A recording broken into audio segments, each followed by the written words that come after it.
Ang naging bago sa aming sistema dahil namimili tayo kung sari, nakakatuwa. I'm very very happy na gumaganda ang ligtas ang ating mga bata sa kanilang Sa mga politika natin wala yari Ben Barubal.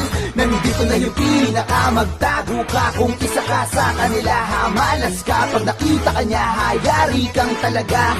Yung mga politikong di parehas sa bansang Pilipinas, pinipilas ng pinakamaangas nating bida na si Ben Barubal.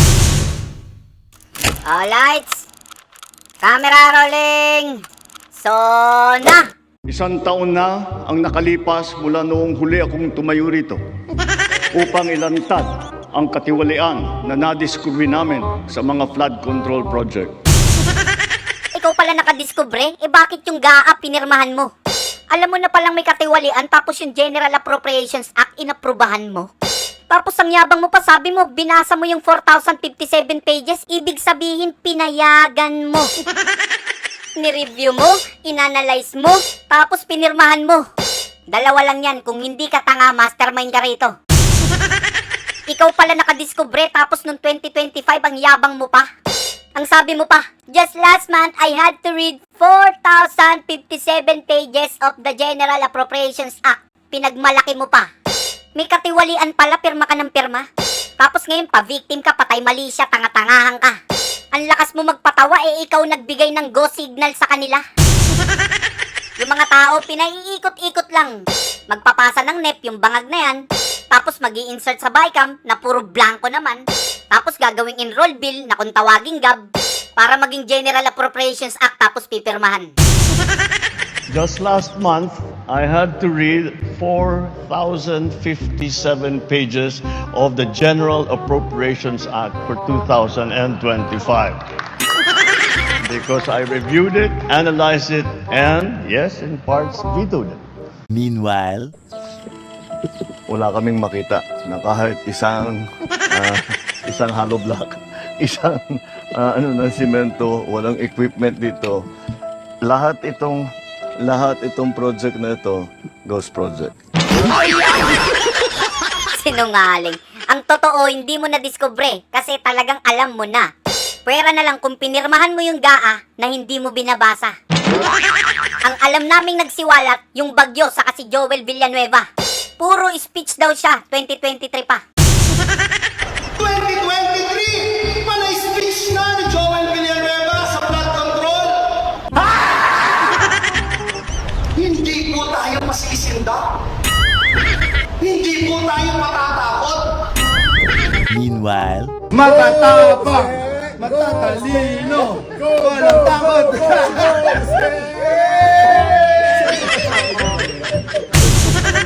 At dumating na tayo sa punto na ayon sa Ombudsman ay malapit na ang paghain ng patong-patong na kaso laban sa dating speaker.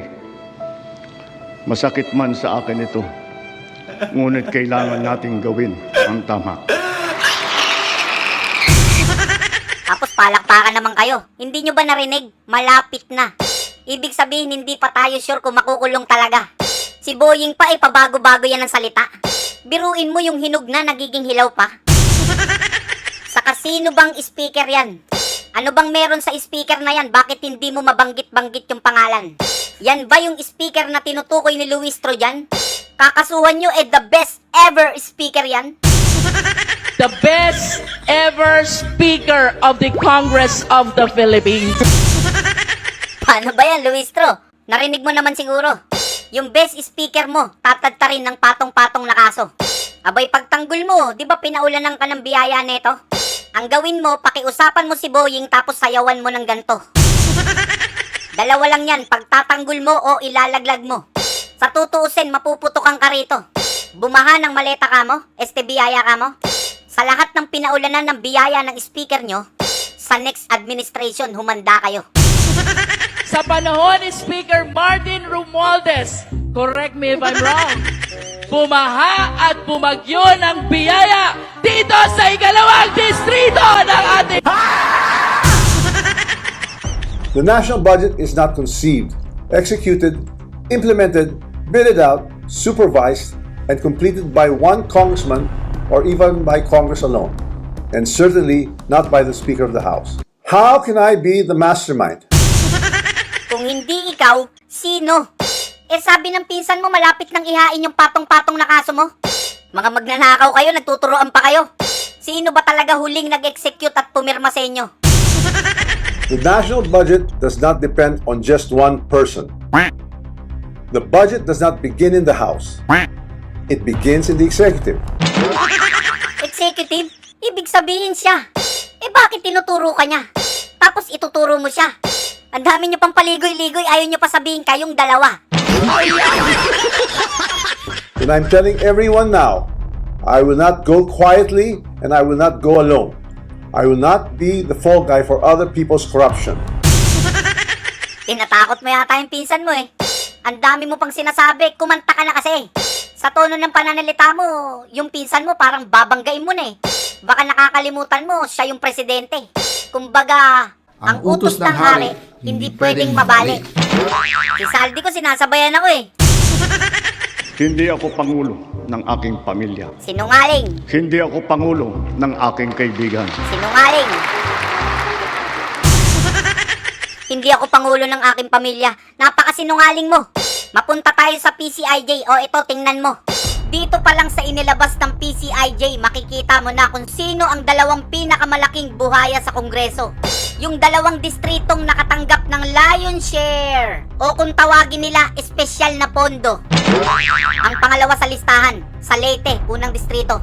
Nasasakupan ni Martin Romualdez alias Tambaluslos, yung pinsan ng Pangulo. 14.4 billion yung allocable ng demonyo. Saka kanino mo isusumbong yan, eh laging kasama ni Tulfo. At yung nangunguna sa listahan, Ilocos Norte, unang distrito. Miyembro ng First Family, Sandro Marcos, anak ng Pangulo. 15.8 billion yung allocable ng Batang Demonyo. Batang-bata, bagong hasa, pinakabatang miyembro ng sindikato. Eto nakakapagtaka. Mas malaki ang pondo ng distrito ni Sandro kaysa sa ibang distrito na may milyong-milyong residente. Alam nyo ba kung ilan ang populasyon ng distrito ng Ilocos Norte? 300,000 lang pare. Pero si Sandro yung pinakamalaking pondo, ibang klase. Huwag ka na magtaka, siyempre anak ng presidente. Kaya kailangan mas malaki. Hindi daw siya pangulo ng pamilya niya, iba na lang, wag kami. Pansin nyo yung mga ninakaw? Palaki ng palaki. Kaya nga ito, bata pa lang tinuturuan ng maging tirador ng Ilocos Norte. Yung political career nyo matatapos na kay Sandro. Itaga nyo sa bato kahit kailan hindi na kayo mananalo. Parang Trillanes lang yan, kahit tumakbo ng barangay tanod talo. Alam nyo ba yung allocables ngayon? Tinuturing na DPWH pork barrel. Kasi nga nakapaloob yan sa president budget. Kaya tingnan mo yung kongreso, tahimik, hindi nila matakil. Kasi nga yung unang-unang tatamaan yung Pangulo, habang yung mga tao nag-i-struggle. Kaya nga yung PCIJ binansagan tong dalawa na to, mga hari ng pork barrel. Di ba ginawa ng unconstitutional yan? Ang kapal talaga ng mga mukha nito, yung pork barrel, labag na sa konstitusyon yan. Di ba ale, yung mga kasakiman nyo may hangganan din yan. Kaya kung nasa taas kayo ngayon, karumal-dumal yung lagapak nyan. Tandaan nyo yung tadhana parang Bombay pag naningil ng kasalanan. Malaki interes nyan.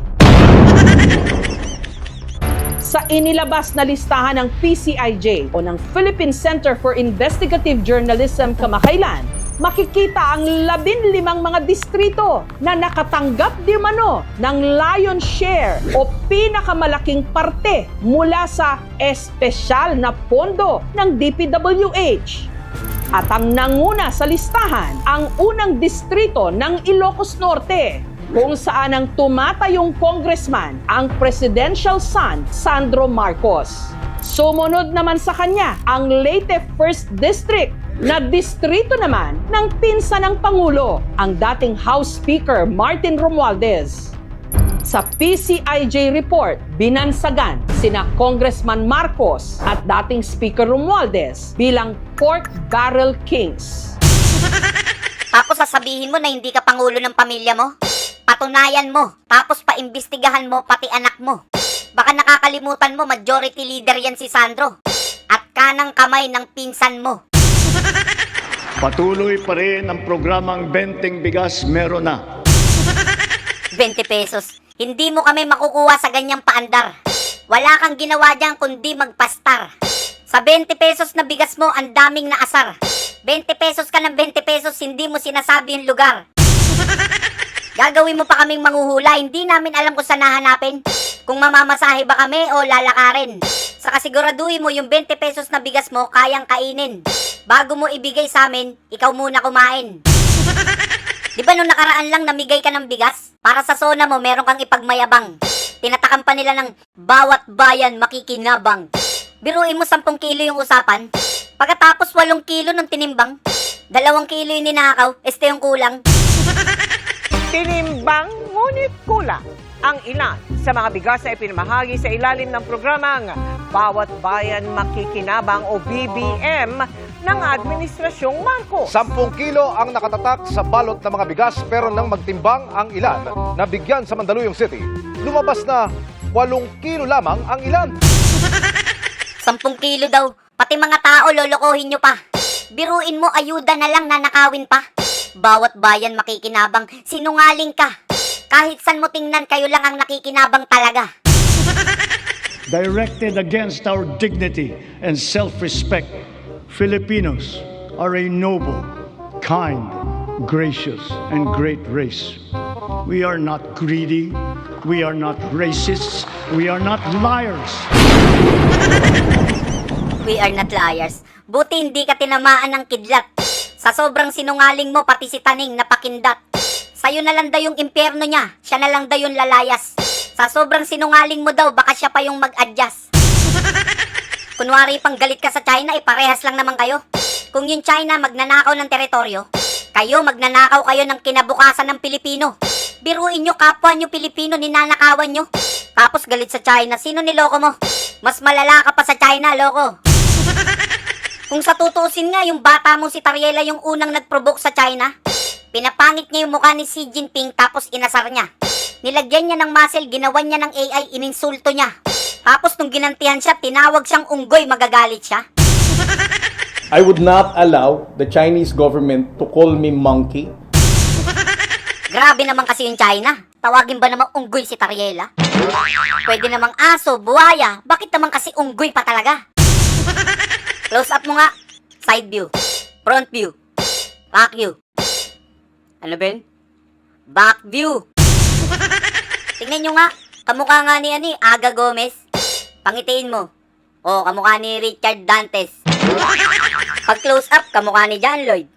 John Lloyd. Yung kalaban ni Goku. Android yun, Ben eh. Ayan o. Hindi ako unggoy. We. Eh di patunayan mo sa kanila. Ano ka, di magpasa ka ng birth certificate sa China o kaya magpa-DNA ka. Hindi yung problema mo, gusto mo problemahin pa ng bansa. Ang gulo-gulo na nga ng Pilipinas, nakikisali ka pa. Hindi yung pati kami, dadamay mo pa. Ikaw lang pala sinabihan, di magalit ka sa kanila. Hindi yung umiiyak ka sa media. Gawin mo, sugurin mo yung China, sabihin mo wag na unggoy, buhaya na lang. Si Kiko nga hindi nagalit, tapos ikaw manggagalaiti ka. Kung hindi naman kasi totoo, bakit magagalit ka? Ayaw mong gayahin si Kiko, relax na relax ka, kantahan ka pa. Kung kaya kong iwanay ka, di na sana asa pa. Kung kaya kong umiwas na, di na sana lalapit pa. Kung kaya ko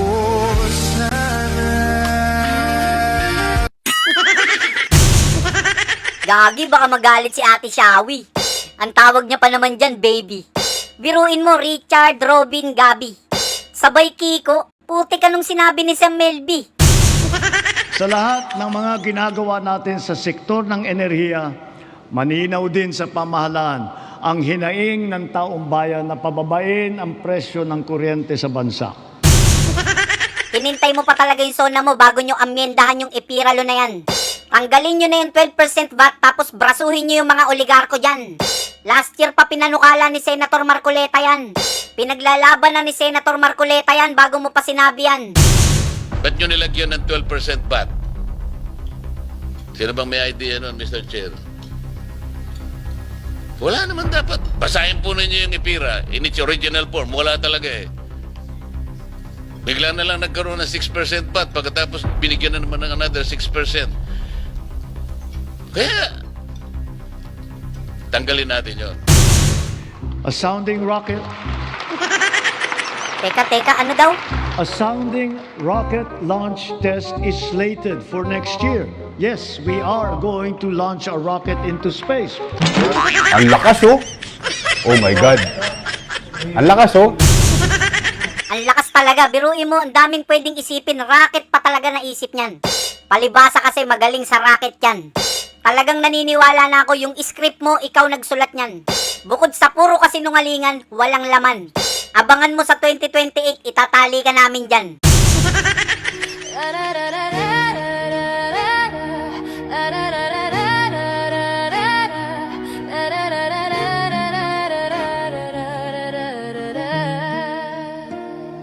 Mga magnanakaw, bayan ng dinurog, Bongbong Marcos, Zaldico, pati si Tambasugo. Mga magnanakaw, pera'y nilalamon, masang gigising panahon ng paniningil ngayon. Mga magnanakaw, bayan ng dinurog, sangkateban na maleta ng mga dorobo. Mga magnanakaw, pera'y nilalamon, masang gigising panahon ng paniningil ngayon. Ang bagong buhay may 8 maleta, Ervin Tulfo naman yan. Pera lang ang mahalaga, aso ng palasyo at tapang-tapangan. Meron din palang parte sa kaban ng bayan. Isa pa si Tito, may 5 maleta, isa ring pabiktim pero walang kwenta. Aso ng palasyo at maang-maangan, kumikindat pa, parang walang kinalaman. May flood control daw, may bondong bilyon-bilyon, pero bawat tag-ulan, baha pa rin ang tugon. Pangako ay maganda, pero saan napunta? Bakit ang proyekto'y kulang at ang bayan ay luhaan na? Mga magnanakaw, bayan ng dinurog, Bongbong Marcos, Zaldico, pati si Tambasugot. Mga magnanakaw, pera'y nilalamon, masang gigising panahon ng paniningil ngayon. Mga magnanakaw, bayan ng dinurog, sangkateban na maleta ng mga dorobo. Mga magnanakaw, pera'y nilalamon, masang gigising panahon ng paniningil ngayon. Ng buhay, si Bongbong ang tanga, panggulo na inutil, pera lang ang mahalaga. Tulog sa palasyo, walang alam sa galawan, habang nilulustay kaban ng bayan. Pangalawang demonyo, kontraktor nagahaman, Zaldico proyekto, multo ang tangan. Pondo'y binulsa, masay iniwan, ngumingiti pa, parang walang kasalanan. At heto na si Tamba, kapalmuks na buhaya, kasabwat sa korupsyon, hari ng salula. Sa kongreso nakaupo, parang hari ng pera, pero masay babangon, sisipain ang sistema. Mga magnanakaw, bayan ng dinurog, Bongbong Marcos, Zaldico, pati si Tambasugot. Mga magnanakaw, pera'y nilalamon, masang gigising panahon ng paniningil ngayon. Mga magnanakaw, bayan ng dinurog, sangkateban na maleta ng mga dorobo. Mga magnanakaw, pera'y nilalamon, masang gigising panahon ng paniningil ngayon. Alam mo tunay ang karakas, mga peking mandurugas, mga maleta ng pera dumaraan sa mga hudas. Ngiti sa harap ng kamera, salita'y puro pangako, pero sa likod na ang tablado, taong bayan ng talo. Mga peking palabas, kakamperaw ng ape, at yung pala'y kasabwat na mismong umaape. Habang ang masay naghihirap at lubog sa problema, may ilan na yumayaman, habang bayan ay luhaan na. Kontrabida ng progreso sa gabal sa hustisya, nagmana ng korupsyon, dinagdagan pa ng dusa. Kontrabida ng progreso sa gabal sa hustisya, nagmana ng korupsyon, dinagdagan pa ng dusa. Mga magnanakaw, bayan ng dinurog, Bongbong Marcos, Zaldico, pati si Tambasugot. Mga magnanakaw, pera'y nilalamon, masang gigising panahon ng paniningil ngayon. Mga magnanakaw, bayan ng dinurog, sangkateban na maleta ng mga dorobo. Mga magnanakaw, pera'y nilalamon, masang gigising panahon ng paniningil ngayon. Pinapalitan ng batas, parang laruan lang, mga mata nyo'y ginto. Kami bang ungot ng utang, pero boses ng kalsada'y bala ng masa. Kahit may pader, sisirain ng kanta. Araw-araw krisis, sagot niya'y kabobohan. Palpak ang plano, puro kasinungalingan. Habang masay hirap nagdurusa sa kalsada, siya'y nakangiti parang wala lang problema. Kontrabida ng progreso sa gabal sa hustisya, nagmana ng korupsyon, dinagdagan pa ng dusa.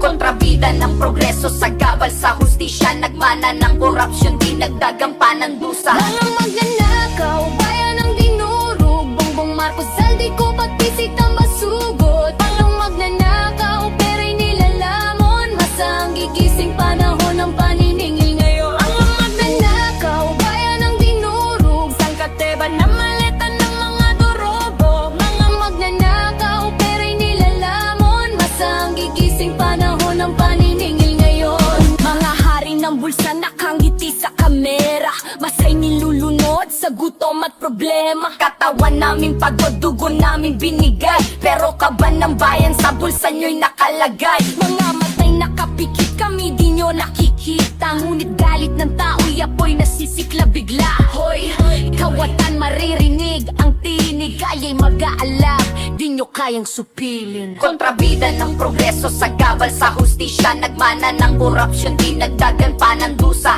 Kontrabida ng progreso sa gabal sa hustisya, nagmana ng korupsyon, dinagdagan pa ng dusa. Mga magnanakaw, bayan ang dinurog, Bongbong Marcos, Saldico, pati si Tambasugot. Walang magnanakaw, pera'y nilalamon, masa ang gigising panahon ng paniningil ngayon. Mga magnanakaw, bayan ang dinurog, sangkateba na maleta ng mga dorobo. Mga magnanakaw, pera'y nilalamon, masa ang gigising panahon ng paniningil ngayon. Mga demonyong magnanakaw, garapal mga halimaw, sa laulan na ganid, mga dorobong puro nakaw, balatan ng mga loko, bitayin pa ulit-ulit at matapos na problema at wala nang makaulit kung hindi nyo bibitayin. Para tayong mga gago na boboto, magnanakaw, boto tas magnanakaw, parang gagong ulit-ulit, ganun lagi ang sistema. Tama ba ko o mali ka, o si Bongbong yung may tama?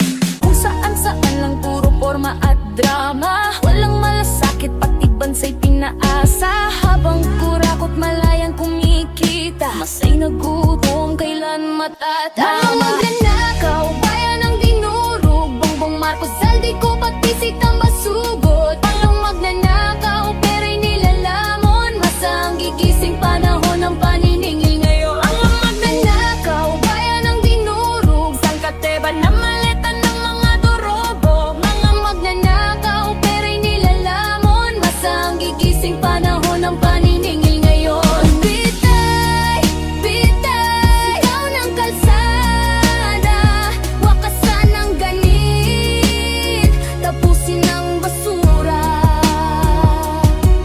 Bitay, bitay, kasi siya'y panawagan, tatlong magnanakaw, dapat nang mapanagutan.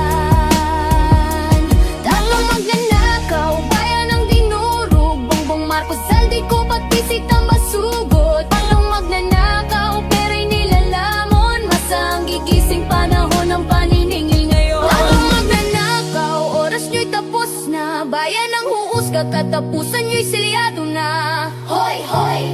Mga buhaya, masa ang gigising, wala nang kawalan.